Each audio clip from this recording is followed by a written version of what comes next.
Merci Madame la Présidente, Monsieur le Ministre, Monsieur le rapporteur, chers collègues. Aujourd'hui, nous ratifions un texte utile à la Polynésie française qui prend la poussière dans les cartons du gouvernement depuis bien trop longtemps.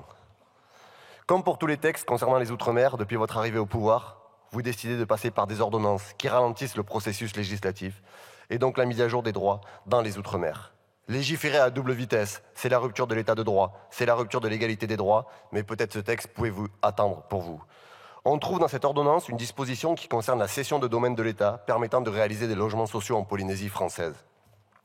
Alors que la commission consultative sur les droits de l'homme sortait il y a quelques jours un rapport accablant sur le droit au logement en France, alors que les ménages les plus pauvres dédient 38% de leurs revenus à leur logement, alors que dans notre pays, on répond à une demande de logement sur 7 pour les plus pauvres, alors que les morts à la rue s'accumulent, alors que les expulsions explosent sans donner lieu à des relogements, alors que le pouvoir d'achat est plus que jamais menacé, le droit au logement est un droit en voie de disparition. La Polynésie française spécifiquement, où le pouvoir d'achat est plus bas que dans l'Hexagone, est sinistrée en matière de logement social. L'Office polynésien de l'habitat décompte en 2023 3200 demandes de logements sociaux en attente. Mais il est actuellement en capacité d'en délivrer simplement 300. C'est donc 4 fois moins de logements sociaux délivrés que de logements demandés. Les demandeurs polynésiens ont en moyenne 10 ans d'attente pour être logés, mais vous avez considéré que cela pouvait attendre. Vous avez raison qu'ils attendent. Vous avez mieux à faire, sûrement. Cet été-là, au lieu de promulguer ce texte, vous prépariez un énième remaniement de votre gouvernement qui ne change rien à la vie des Français. Ou si la vie de quelques-uns sont ceux dont vous êtes les obligés, les ultra-riches de ce pays. Les territoires d'outre-mer méritent mieux que votre mépris.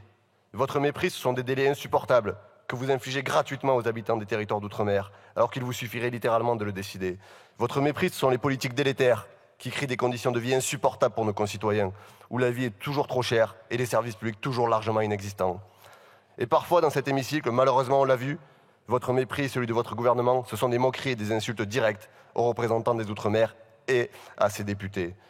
Aujourd'hui, je suis venu vous dire ici que les habitants des Outre-mer sont considérés par votre gouvernement comme des habitants de seconde zone. Et c'est absolument inacceptable. Pourtant, si la France a le premier territoire maritime mondial en diversité, c'est grâce à ces territoires ultramarins. Il faut le protéger à tout prix. Et nous soutiendrons les amendements qui visent à préserver de la mainmise de l'État français les ressources naturelles en Polynésie.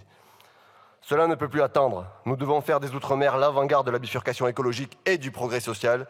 Encore une fois, les habitantes et les habitants des territoires d'Outre-mer méritent mieux que d'être considérés comme des citoyens de seconde zone. Et nous voterons évidemment ce texte et soutiendrons les amendements qui seront déposés. Merci. Merci, monsieur le député. La parole est à monsieur Alexandre Portier pour le groupe Les Républicains pour 5 minutes.